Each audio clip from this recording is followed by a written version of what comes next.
the Sun Belt. Same starting five, meanwhile, for Tulane, brought to you by Capital One. Middleton, Brumbaugh, Woods, Curtis Williams Jr., and Tyler Ringgold. A pretty quick pace start to this one, and Ringgold 9 for 9 for the Fields. So he bounces back from the missed jumper with a dunk, and Brumbaugh gets, just open-minded to adapting and, filling in the cracks, and that's kind of, the heart and soul of the Tulane team. A big-time rebound there. Brumbaugh corner pop, left it short, fouled his own miss, though. And 6 shots, was perfect from the floor Wednesday against Texas A&M San Antonio in a 59-point win for Texas State. They lost by 35 to Bowling Green to start the year. Brumbaugh, he's a native of Plano, Texas, and Terrence Johnson was raving to us about him and what he can do for this program.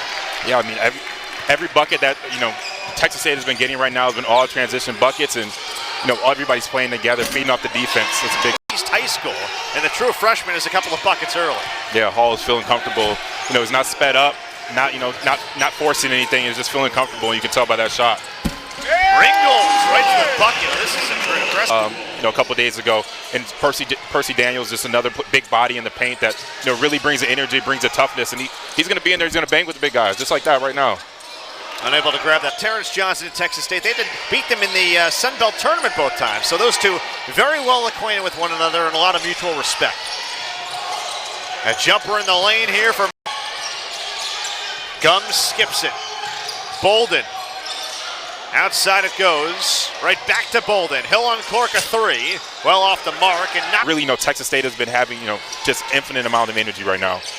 They go inside. Mekhi Willis for 2 more. Texas State is getting whatever they want right now in the paint. Now 16 paint points. And Willis has his first field goal as Brumbaugh drives and draws a blocking for him.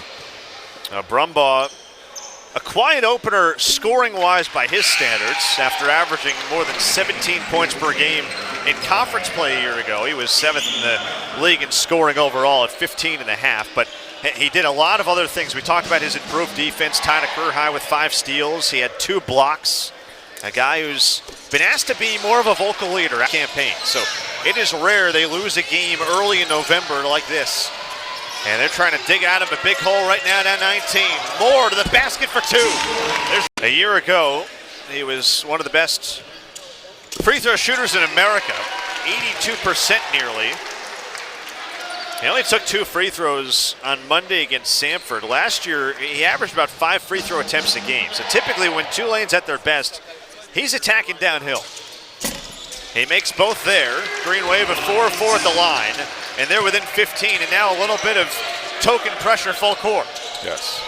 What does this do for a defense? Right now, this is really just to run some time off the clock. There you go. Well, there's his turnover. Daniels took it away. Brumbaugh's on the run. A sidestep in the lane, another foul. Getting easy buckets, layups, free throws, that's what they're going to need going forward. They're probably going to throw that token pressure back on, just, run that shot clock down more. Brumbaugh has scored all 5 of his points now at the free throw line, where the Green Wave are perfect in the early going. They only took 12 free throws against Samford on Monday. Now, part of that was they went 11 of 21 from 3. Tonight, or I should say this afternoon so far, they're only 2 of 10 from 3. So they've had to score points in other ways. It has been a struggle offensively, but they're starting to creep back in at the free throw line. Actually, you know what? They called it on Purnell, and that's his 3rd. So that's a big call on Purnell, who came in as their 3rd leading scorer through 2 games. Another front end for Brumbaugh's down. So all Tulane with 8 points, all from the free throw line. He's not made a field goal, but he's going to have the ball in his hands as they run the clock down.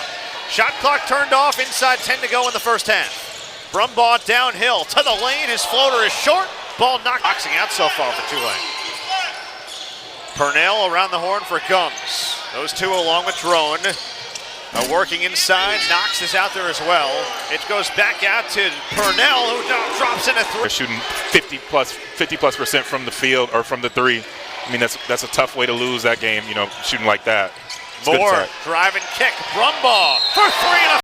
They will put 1 second on the shot clock. That's where the ball hit out of bounds. So this has to be either a lob or a catch and shoot directly. They do loft it in. Ringgold tipped it, taken away, but found that sweet spot in the matchup and pays it off. They've been finding that same opening in that middle high post area, getting that that quote-unquote paint touch, and it's been giving them easy buckets all game long. Lee's had a great game off the bench. 8 points on 3 of 3 shooting. Brumbaugh, another three. You betcha. Infectious for the rest of the guys on the team. He's doing it. 14 points for Ringgold, is too shy of tying a career high. Drone at drive and kick. Jalen Lee's perfect from the floor, no more. Rebound tipped around to Ringgold. And Tulane with life. Down 7 with the ball. Brumbaugh accelerating along the baseline, reversed it up and off and drew a foul. Outside the paint, jumped with 2 guys. I mean, that's all the coaches want you to do is go up with that. Rowan Brumbaugh now 10 for 10 at the free throw line and 16 points. His career high in free throws made is 11. His career high in free throws attempted is 12. And the Green Wave remained perfect at the line. Ringgold thought about 3. Green to Daniels. It's Brumbaugh giving space for 3. Bucket. Round off. Daniels has the rebound. And Tulane trying to get back within a possession.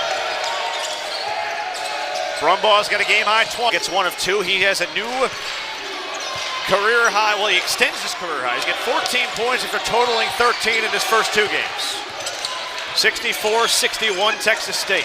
KJ Green drop off to Brumbaugh. Put it up. So Brumbaugh back to the free throw line. 23 points. Including now 16 in the second half, where he's 13 for 13 at the line in the game. Brumbaugh, a career high in makes and attempts from the stripe. And both free throws are in. Tulane remains High post action. They have not led since it was 4-2. Brumbaugh, bad pass and turnover. Who can push Tulane back in front for the first time since early in the first half? Shot clock at 5. Brumbaugh drives. Drop off to Moore for the lead. What a 2 minutes in when it was 4-2. Yep. KJ Green for Ringgold. Those 2 with Middleton, Brumbaugh, and Moore. It's Brumbaugh firing up a 3 and connects again. On a baseline driving kick for Emu. Sidestep on a mid-range. Missed it. Got his own rebound. Texas State will reset. Trying to stop a 7-0 run, and they do. A big corner. Snatches his 4th rebound. We're inside 90 seconds. And Tulane wants to attack if they can, knowing they're in the double bonus. Brumbaugh bumped again. It's just not smart. Shots unless they're in late shot clock situation, because they're in the double bonus and they should drive and attack and not settle. Just take this game out. Brumbaugh gets the roll. 29, extending upon his career high.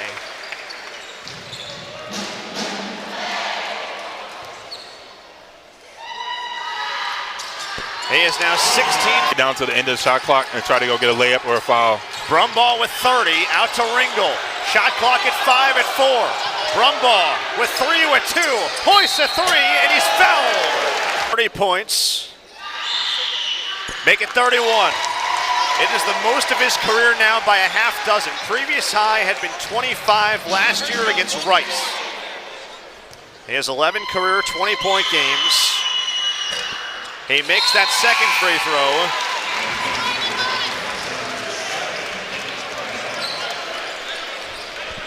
Just Mr. Consistent right now.